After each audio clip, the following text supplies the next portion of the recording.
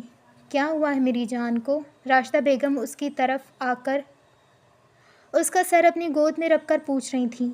ماما، بابا جان کو بولے نا مجھے شادی نہیں کرنی۔ وہ ویسے ہی اپنے سر ان کی گود میں رکھ کر انتظار کر رہی تھی۔ میری جان، تم جانتی ہو نا تمہارے بابا کا ہر فیصلہ آخری فیصلہ ہوتا ہے، اور ویسے بھی تم زائدہ آپا کے گھر بہت خوش رہو گی۔ وہ تم سے بہت محبت کرتی ہیں، تم جانتی ہو نا، وہ تمہیں بیٹی سمجھتی ہیں اور بیٹیوں کی طرح رکھیں گی۔ وہ تمہیں بہو نہیں سمجھیں گی۔ اور شاذین بچہ کتنا پیارا ہے۔ قسمت والوں کو ملتے ہیں ایسا ہم سفر اور ایسا سسرال۔ اور میری جان، تم قسمت والی ہو۔ وہ اس کے بالوں میں انگلیاں چڑھاتے ہوئے بول رہی تھیں۔ ماما، بے شک وہ بہت اچھے ہیں، وہ گھر بھی بہت اچھا ہے، مگر میں تیار نہیں ہوں۔ آپ لوگ کیوں نہیں سمجھتے؟ میں نہیں کرنا چاہتی۔ وہ باقاعدہ رونے جیسی ہو گئی تھی۔ دیکھو میری جان، تمہارے بابا نے فیصلہ بہت سوچ سمجھ کے کیا ہے، اور مجھے تمہارے بابا پر پورا یقین ہے۔ اگر انہوں نے یہ سوچا ہے تو اس میں کوئی نہ کوئی وجہ ضرور ہوگی، اور وہ شاذین سے ہی تمہارا نکاح کرنا چاہتے ہیں اور تمہارا رشتہ دینا چاہتے ہیں۔ اگر وہ چاہیں تو وہ کسی اور کو بھی دے سکتے ہیں، مگر شاید خاندان میں کوئی ایسا ہے ہی نہیں جو تمہارے قابل ہو، اس لیے انہوں نے یہ فیصلہ کیا ہے، اور ہم ان کے فیصلے کی خلاف ورزی نہیں کر سکتے۔ وہ اپنا فیصلہ بتا چکی تھیں، اور نایاب نے اپنا سر ان کی گود سے ہٹا کر کمبل میں چھپا لیا۔ وہ کمرے سے جا چکی تھیں۔ نایاب وہاں سے اٹھ کر کھڑکی کی طرف آ گئی۔ سامنے چاند اپنی آب و تاب سے چمک رہا تھا۔ اس نے اپنی آنکھیں بند کیں، اور جب آنکھیں کھولیں تو سامنے چاند میں اسے کسی شخص کی آنکھیں نظر آئیں۔ ذوحان، میں تم سے بہت محبت کرتی ہوں، میں نہیں رہ پاؤں گی تمہارے بغیر۔ خدا کے لیے مجھے بچا لو، خدا کے لیے مجھے اپنے ساتھ لے جاؤ، میں مر جاؤں گی ذوحان، تمہاری نایاب تمہارے بغیر مر جائے گی۔ 12 سال پہلے میری مجبوری تھی یہاں سے جانا۔ اگر میں نہ جاتی تو آج ہم دونوں ایک ساتھ ہوتے، مگر اس وقت حالات کچھ اور تھے، اس وقت حالات کچھ اور ہیں، اور اب حالات کچھ اور ہو گئے ہیں۔ تب میری مجبوری تھی جانا، مگر اب تو میں آ گئی ہوں نا ذوحان، مجھے تمہارے ساتھ اپنی زندگی گزارنی ہے۔ میں نے وہاں پر بھی ہر پل تمہیں اپنے قریب محسوس کیا تھا۔ جب آنکھیں بند کرتی تمہارا چہرہ دیکھتی، جب بھی محسوس کرتی تو تمہاری خوشبو اپنے آس پاس محسوس کرتی، جب بھی خواب دیکھتی تو ہم دونوں کو ایک ساتھ ہونے کا ہی خواب دیکھا کرتی تھی، ہم دونوں کی زندگی کے خواب دیکھا کرتی تھی۔ اگر کوئی مجھ سے پوچھے کہ تمہیں کون سا وقت سب سے زیادہ پسند ہے، تو میں کہوں گی وہ وقت جو میرا ذوحان کے ساتھ گزرا۔ مجھے میرا وہ وقت لوٹا دو ذوحان، جب ہم دونوں ساتھ تھے۔ میرے اندر اتنا صبر نہیں ہے، میں تمہیں کھو کر زندہ نہیں رہ پاؤں گی۔ میں نے تو خود کو تمہارا ہوتے ہوئے دیکھا ہے،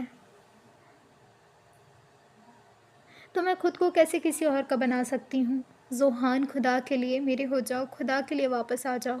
ویسے ہی چاند کو دیکھ کر انتظار کر رہی تھی۔